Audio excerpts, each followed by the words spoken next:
Bom dia, aqui é a professora Thalissa e hoje nós vamos fazer uma revisão para a prova mensal de Física B que ocorre na semana que vem. Então nós vamos falar sobre calorimetria, relembrar as equações de calorimetria. Questão número 1. Um estudante irá realizar um experimento de física e precisa de 500 gramas de água a 0 graus.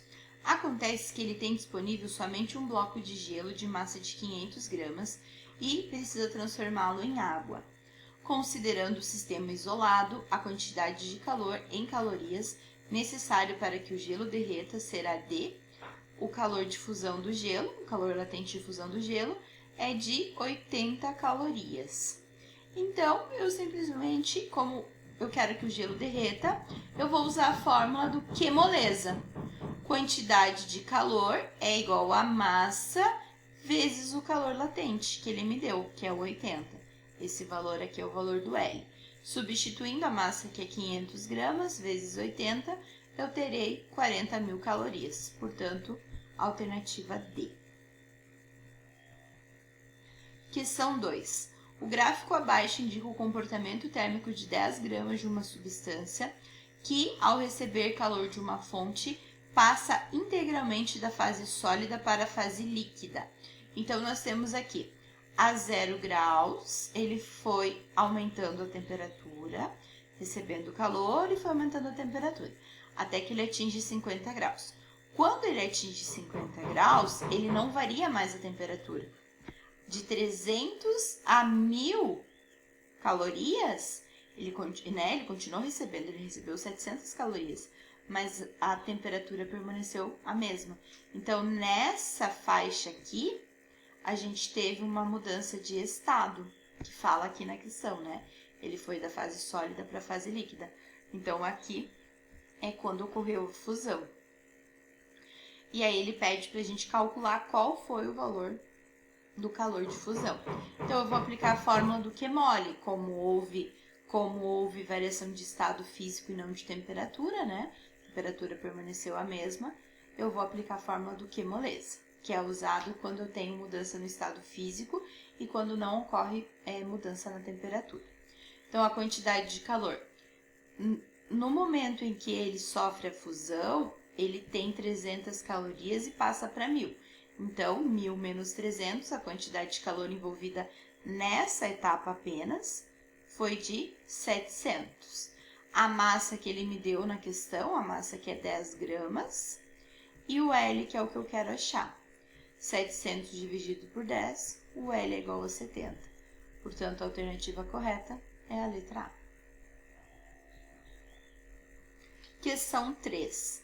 Em uma panela foi adicionada uma massa de 200 gramas, cuja temperatura inicial era 25 graus.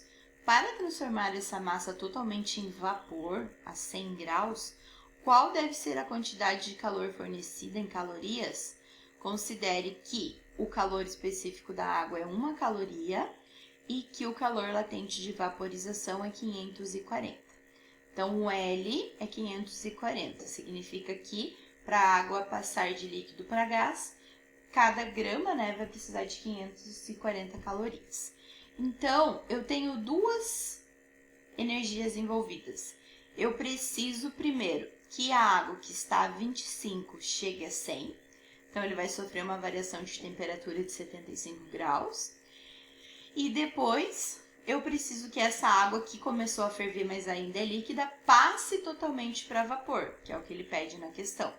Então, as duas energias envolvidas são a quantidade de calor sensível, que envolve variação de temperatura, e a quantidade de calor latente, que aí envolve mudança de fase. Então, eu sei que o total de energia, a quantidade total de calor, vai ser a soma dessas duas energias. Portanto, para que a água aqueça de 25 a 100. Então, eu vou jogar na fórmula do Q macete. E para que a água ferva, eu vou jogar na fórmula do Q mole. Então, eu tenho a massa que é 200, A massa aqui que é 200 gramas, vezes o calor latente que ele me deu, que é 540, mais, novamente, a massa que é 200, calor específico que é 1, vezes 75, que foi a variação de temperatura. Resolvendo isso, fazendo a multiplicação, deu 108.000 e fazendo a multiplicação aqui deu 15.000. Soma-se os dois, eu tenho um total de 123.000 calorias. Portanto, a alternativa correta é a letra D. Um chefe de cozinha precisa transformar 10 gramas de gelo, que está a 0 graus, em água a 40 graus, em 10 minutos. Para isso, ele utiliza uma resistência elétrica que é percorrida por uma corrente, que fornecerá calor para o gelo. Supondo que todo o calor fornecido pela resistência seja absorvido pelo gelo e desprezando perdas de calor para o meio ambiente e para o frasco que contém o gelo, qual deve ser a potência em watts desse dispositivo? Então, nós temos ali o calor específico do gelo, que é 0,5, o calor específico da água, que é 1, o calor latente de fusão do gelo, que é 80, e ele pede que a gente faça a transformação de caloria para joule e adote que uma caloria é igual a 4 joules. Bom, a partir desses dados, vamos substituir na fórmula. Primeiro, precisamos saber a quantidade de calor, de energia necessária para que o gelo derreta e depois aqueça. Então, primeiro eu vou calcular a quantidade de calor para que o gelo derreta. Vou usar a fórmula do QMOL, né? Mudou de estado físico, de sólido para líquido, é a fórmula QMOL. Então, eu tenho a massa, que ele me deu, que é 10, e o L, que é 80. Portanto, para que o gelo derreta, 800 calorias são necessários. Depois, ele fala na questão que a água foi aquecida até 40 graus. Então, essa água que derreteu do gelo vai ser aquecida até 40 graus. Então, houve variação de temperatura. Quando há variação de temperatura, a gente usa a fórmula do Q-macete. A massa, que é 10, o calor, que é... Aqui eu tô colocando 1, tá? Depois eu faço a transformação para joule. Tô usando em calorias mesmo, por enquanto. 10, o calor específico, que é 1 caloria, né? 1 caloria. E a variação de temperatura, que foi 40. Então, quantidade de calor necessário para a água variar de 0 a 40 graus foi de 400 calorias. E, portanto, eu somo as duas, a quantidade total de calor foi de 1.200 calorias. Como ele fala na questão, adote que uma caloria são 4 joules, então eu vou multiplicar por 4. Aí eu tenho que a minha energia, né, meu total de calor, foi de 4.800 joules. Aí eu vou substituir na fórmula. A potência vai ser a quantidade de calor, que eu acabei de achar, dividido pelo tempo. Ele me deu o tempo que foi de 10 minutos. Substituindo na fórmula, a potência vai ser igual à quantidade de calor, que é 4.800, dividido pelo tempo. Só um detalhe, para a potência estar em watts, a energia precisa estar em joule e o tempo em segundos. Então, eu sou obrigada a transformar de minuto para segundo. 1 minuto são 60 segundos. Então, basta que eu multiplique por 60 para que eu passe de minuto em segundo. Então, fazendo essa transformação, 4.800 dividido por 10 minutos vezes 60, que aí eu passei para segundos, né? Então, em 10 minutos eu vou ter 600 segundos. Resolvendo isso, eu tenho que a potência é igual a 8 joules por segundo. Para que a gente não fique falando joules por segundo, usa-se o termo watts. Então, watts é o mesmo que joule dividido por segundo. Então, a potência vai ser igual a 8 watts, que é a minha potência total. Próxima questão. A Organização Mundial da Saúde divulgou recentemente um relatório sobre o impacto na saúde humana na radiação emitida pelos telefones celulares.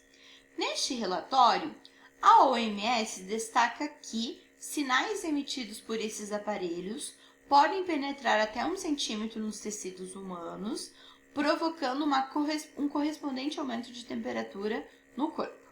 Considerando que o corpo humano ele é formado basicamente por água, estime o tempo total necessário de conversação para que um usuário de 60 kg tenha um acréscimo de temperatura de 1 grau Celsius. Então, tu vai ficar ali falando no telefone, ele quer que você descubra quanto tempo você precisa ficar com o telefone, né? Em contato ali com o telefone para que a sua temperatura corporal aumente em 1 grau. Os sinais emitidos pelos celulares têm uma potência de 0,4 watts e só são gerados enquanto o usuário fala ao telefone. Então, tu tem que estar falando, né? Tu tem que estar em contato ali com o telefone. O calor específico da água é 1 caloria, considerando que apenas 50% da energia emitida pelo celular seja responsável por esse referido aumento de temperatura. E use o valor de 1 caloria igual a 4,2 joules. Então, olha só, dessa potência, apenas a metade, né? Apenas 50% já é o suficiente para aumentar a temperatura. É usado para aumentar a temperatura. Então, primeiro, eu vou substituir na fórmula do Q-macete e vou descobrir qual a quantidade total de calor que deve ser utilizada. A massa, que é 60 quilos, mas o calor está em grama, ó. Então, o calor é 1 caloria grama grau Celsius. Então, como o Czinho está em grama, a massa tem que estar em grama também. Então, eu vou multiplicar por 1000. 1 quilo, 1000 gramas. Então, eu vou ter 60 vezes 1000, que vai ser 60.000 gramas. Vezes o calor específico, que é 4,2. Ele pede que a gente transforme de caloria para joule. Então, vezes 4,2. E a variação de temperatura, que foi 1. Eu nem coloquei aqui. Fazendo a multiplicação, 60.000 vezes 4,2 vai dar 252.000 joules. Aí eu vou aplicar na fórmula, potência é a energia, que no caso é a quantidade de calor, né? Energia térmica, dividido pelo tempo. A potência é 0,2, porque o total é 0,4, mas somente 50% está associado ao aumento da temperatura. Então, a metade de 0,4 é 0,2. A quantidade de calor, que é o que eu acabei de encontrar, dividido pelo tempo. Fazendo a conta, dividindo 252, né, 252.000 por 0,2, vai dar 1.260.000 segundos. Como em segundo a gente não tem muita noção, vamos transformar em hora. Para transformar em hora, de segundo para hora, é só dividir por 3.600, que em 1 hora eu tenho 3.600 segundos. Fazendo isso, vai me dar um total de 350 horas. Então, esse é o tempo necessário que a pessoa tem que ficar falando ao telefone para que ela aumente 1 grau Celsius. Então, humanamente impossível, né? Quem vai ficar 350 horas direto no telefone?